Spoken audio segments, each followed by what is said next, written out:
Hey there, everyone. Emmett from Haven for Heroes. I used to do sports cards back in the 90s, and then, when we first opened the store, we did have a sports card section. In our area, we just really didn't have a market for it. That doesn't mean Emmett doesn't continue to buy it. So I was able to pick up a pretty big collection not too long ago.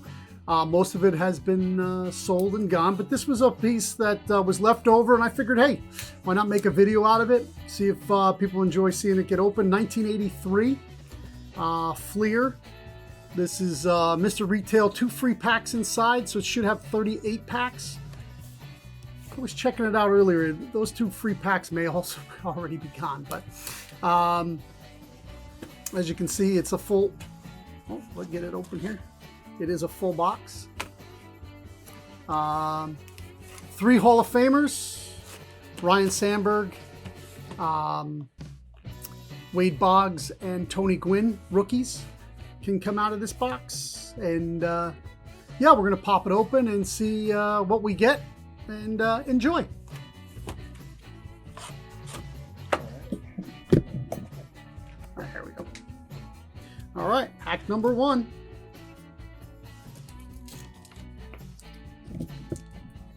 Try to be gentle because some of these people even collect. These are pretty stuck together. People collect the wrappers even.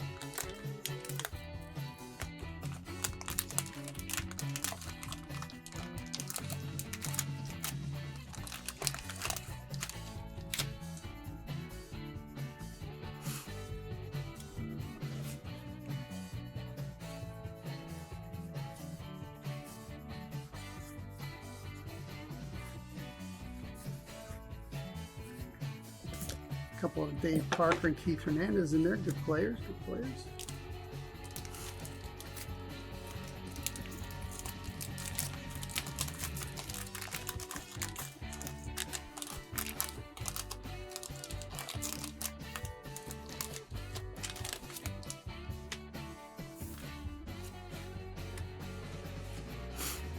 I'm a Mets fan. There's a George Foster, Carl Yastrzemski.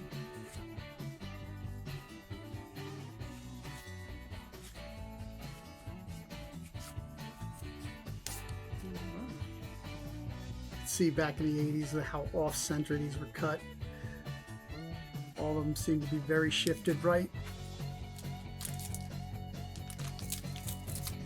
When we get those high rookie cards, we're hoping that they're going to be centered perfectly, top to bottom, right to left. Sports cards miscuts are never worth more. There is a rare few where the backs are the wrong backs. So like the fronts would be like some player you've never heard of, and the back would be like a Mickey Mantle. That has value. Carlton Fisk.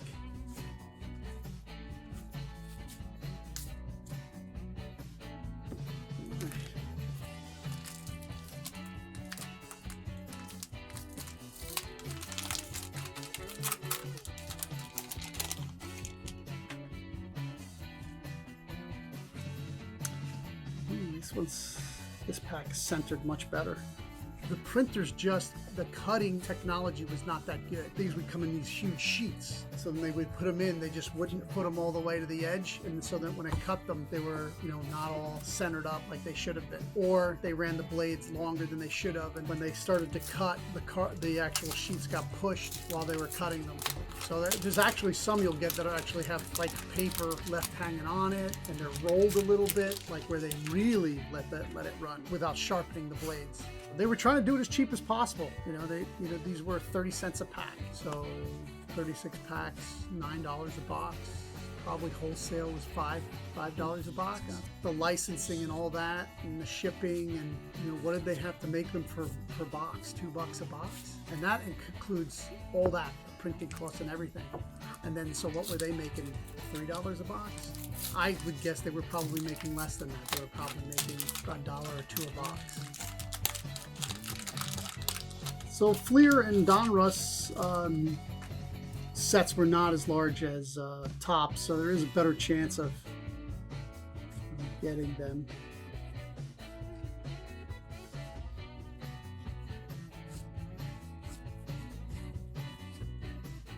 Bruce Sutter.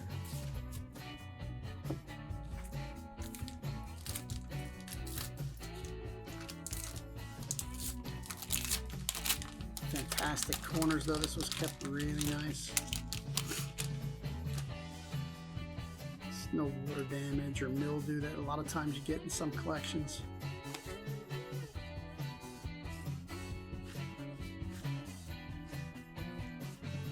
Nolan Ryan. Not 100% centered, but that's not a bad looking card.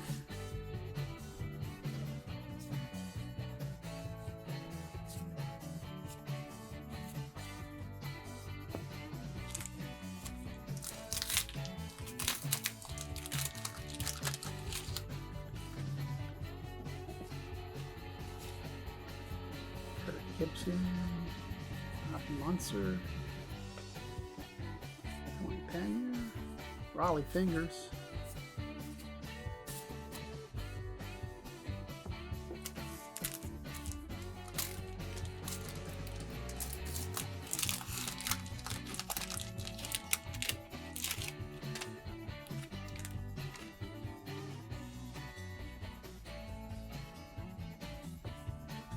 Ron Guidry, Frank Viola,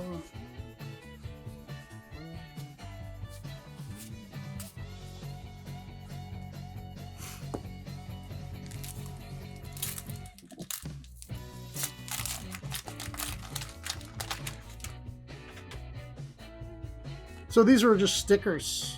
In 1983, there was a sticker card in every lot. And the stickers got used by kids, and so there's not a lot around. I like to keep them, just because it's one of those things that people don't save. So it's always the stuff that gets thrown away that's worth the most money or used up.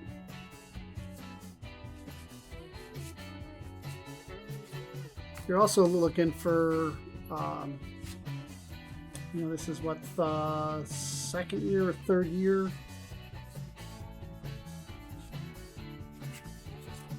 A couple other guys whose right now the name escapes me. If we get the card, I'll remember then. Baltimore Oriole, famous. Ripken, Cal Ripken's third year. Emmett's getting old. Ozzie Smith, a Hall of Famer. Willie Stargell.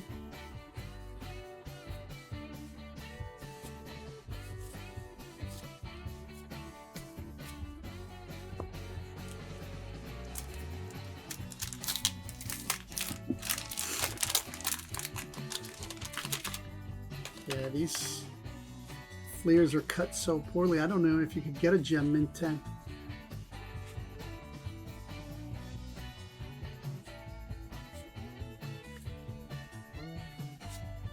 Ooh, that pack is pretty. Alan Trammell, that's not terrible. So far, Big Goose Egg. The Nolan Ryan's not a bad card, but none of the rookies yet. I know this is the year that was their rookie year. You know, I may have been mistaken that they were in the Fleer set. They may not be. Maybe that's why I couldn't sell the box. Steve Carlton, Dave Righetti.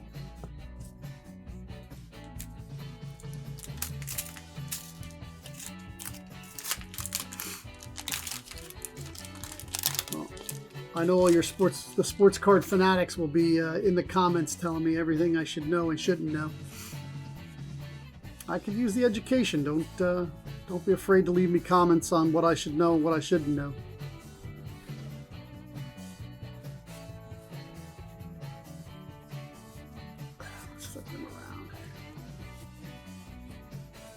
Yeah, almost halfway through the box.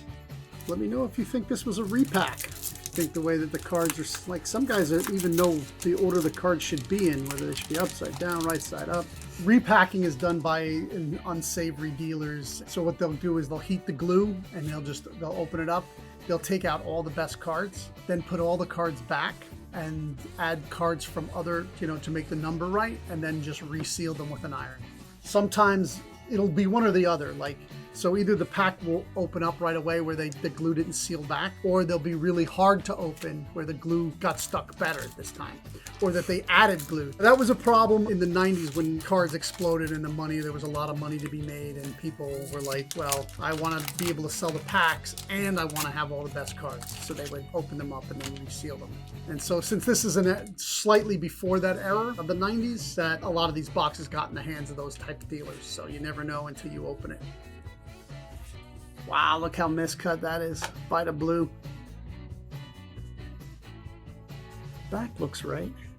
I wonder if that's supposed to match up with another card. This side doesn't look like it's that far off. Kenta Colby, one of the submarine pitchers. Oh yeah, that's what it is. I don't know if that's the correct one, but yeah, Kansas City. That's what's supposed to... It's black and blue. Bud Black and Vita Blue. I didn't even know that those were in like that, like 83. Kind of cool.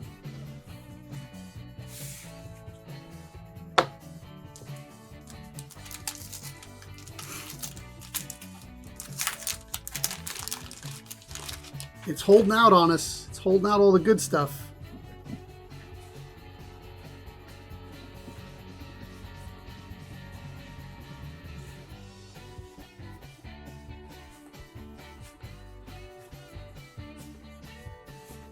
That's your Roscoe.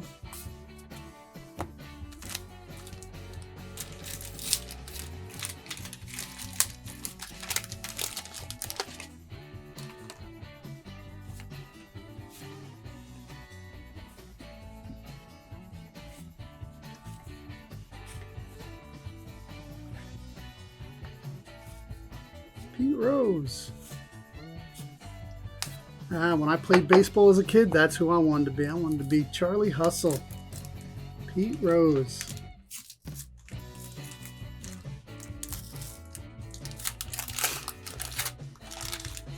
The constant debate, should he be in the Hall of Fame? Absolutely. Absolutely.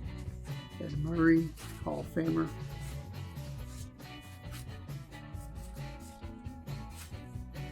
George Brett, another Hall of Famer.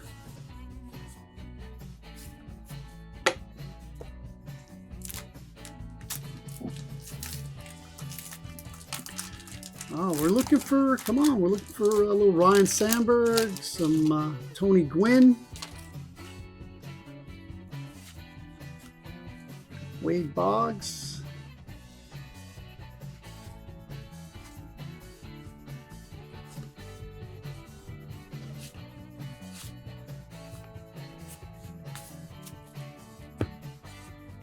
oof, more than halfway through.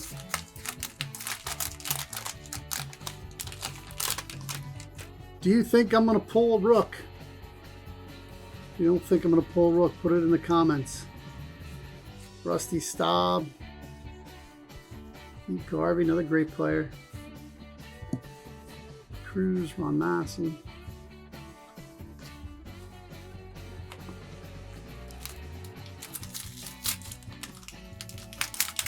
You know, if I don't pull a rookie, then I'm going to be really glad that I didn't sell it to somebody, because I always feel really bad if they don't pull somebody good. Yount and Bell.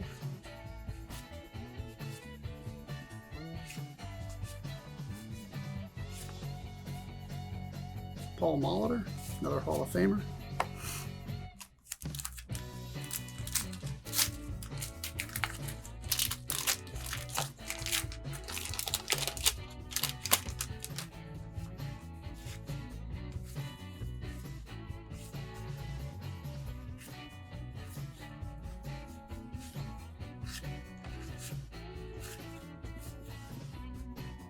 Andre Dawson, another Hall of Famer. Yeah, see that?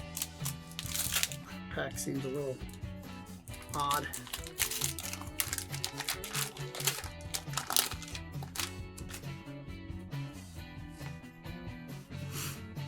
Necro, Art Howe, great coach now.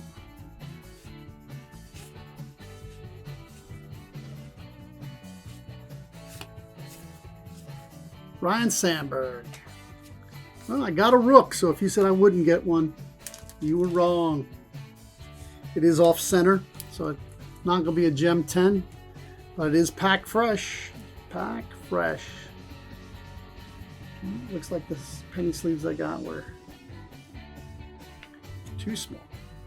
Hall of Fame third baseman, Chicago Cubs. Back when guys spent their whole career with one team. Yeah, not bad. So, a little bit too much to the right.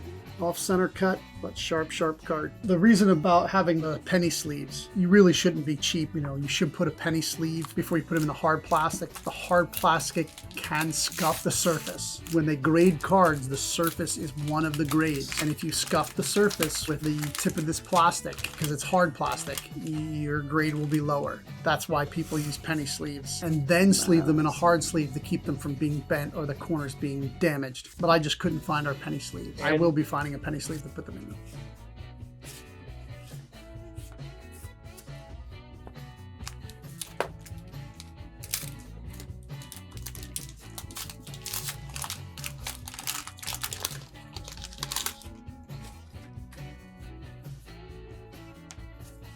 Randy Johnson, but not that Randy Johnson.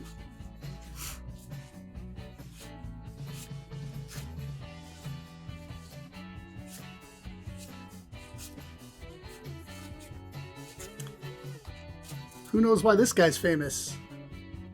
Al Cowens. If you know, put it in the comments. At the end of the video, if I remember, I'll tell you why he's famous.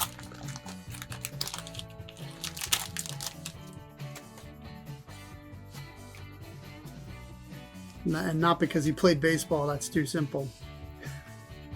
Rickey Henderson, another Hall of Famer. Rickey Henderson looks like he could still play baseball. It's crazy. Lee Mazzilli when he played for the Yankees instead of the Mets. Cal Ripken Jr., third-year card, another Hall of Famer.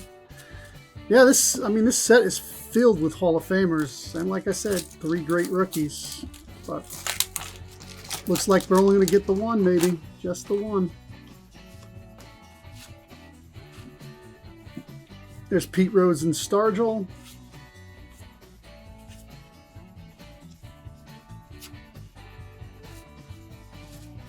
So Reggie Jackson,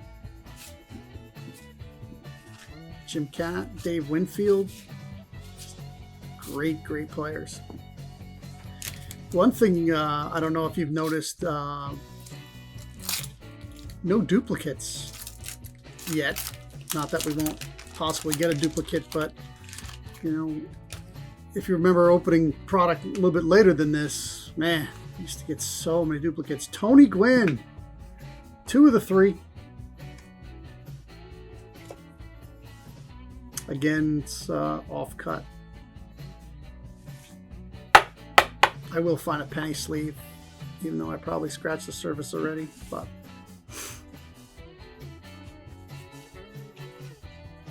Dennis Eckersley, Martinez.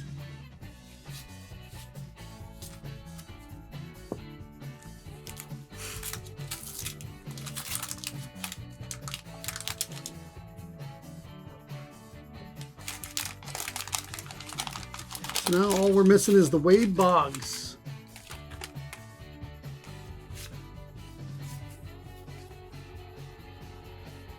Another Rickey Henderson.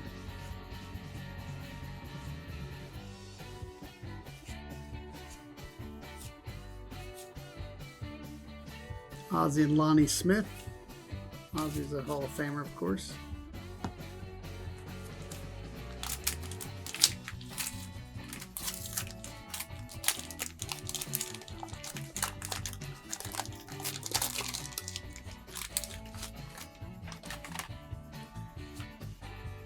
Joe Nolan,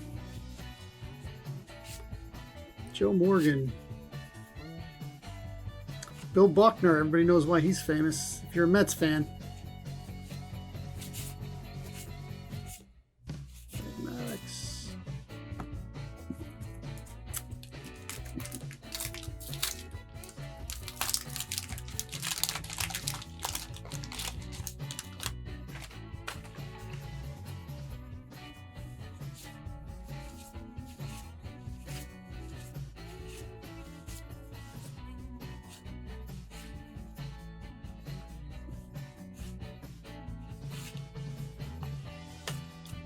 All right, we're down to 4 packs.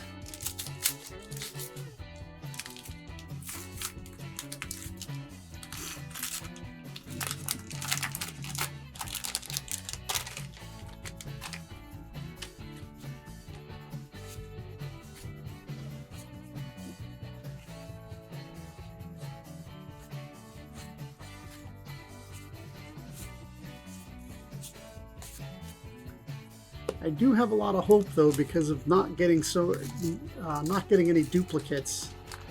It seems like they had a really good shuffle, and then you have a really good chance of getting as many cards to complete the set as possible. It looks like we got more duplicates than the stickers. Lou Piniella went on to be a great coach.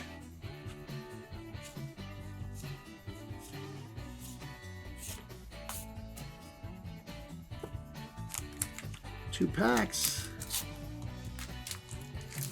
2 out of the 3 Hall of Fame rookie cards. Not bad. Not bad if we don't get the Wade Boggs.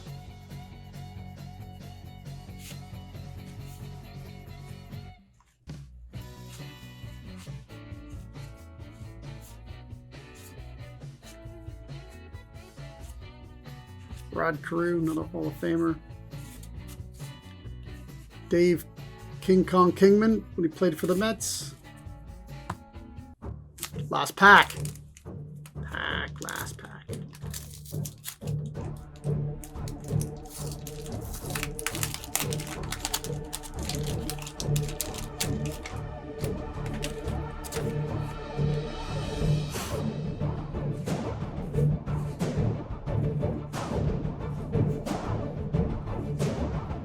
We get it. Get it. We're getting down to the end. Not looking like it. Nope. So that's the whole box. But got a bunch of Hall of Famers. The Nolan Ryan's going to be a good card. Cal Ripken's going to be a not bad card. But the Ryan Sandberg and the Tony Gwynn, send them in to get graded. If I get 9 5s, the box will have some value to it. Then I'll have the packs to sell and the singles to sell out. So, maybe $40 on all this. But hey, we had some fun opening it up, busting it, see what we get. So, in closing, so we got the Sandberg. And we got the Gwynn. I just quickly looked up the Sandberg PSA 9, which is, I think, because how off-cut it is, even though it's packed fresh, really sweet-looking card. Great corners. The corners are super sharp on these. That, it runs between $20 and $35. So if we get the same for the Gwynn, there's your $40 to $50 for that. Somebody might want the box to display for $5. Packs might go for these might go for 25 to 50 cents each if somebody wants to save those. Stack of Hall of Famers, another $5. So maybe I'm up to like $60, $60 to $70. Al Cowens. If you're old like me, you might know he was the driver of the Bronco for O.J. Simpson. That's his bigger claim to fame than being an MLB star. So that was that little tidbit of knowledge. And the Bill Buckner, if you're a Mets fan, you know that he left the Cubs, went to play for the Boston Red Sox. Mookie Wilson's dribbler down first base, which would have pretty much ended the game and given the Red Sox their first World Series in, I don't know, I think it was like 85 or 90 years by then. He missed the slow roller. It went through his legs. Mookie Wilson gets on base. The Mets end up winning the game and then end up winning the World Series. So that's the story of the Bill Buckner. But yeah, so if you enjoyed this video, please like, subscribe, ask questions, hit the bell, do all that stuff. You can find us on Facebook. You can find us on at Haven for Heroes. You can find us on Instagram at Haven for Heroes, and you can find us on Twitter at Haven for Heroes. I'm also on Twitter at Emmett Garnham. You can also search No Comics for Old Men. But yeah, if you like the sports card stuff, I do have some other stuff hidden away. that, you know, I just save them for a rainy day. And if you really enjoy this and it gets a lot of videos and gets some subscribers, hey, we'll make some more. So yeah, give us a chat. Call us.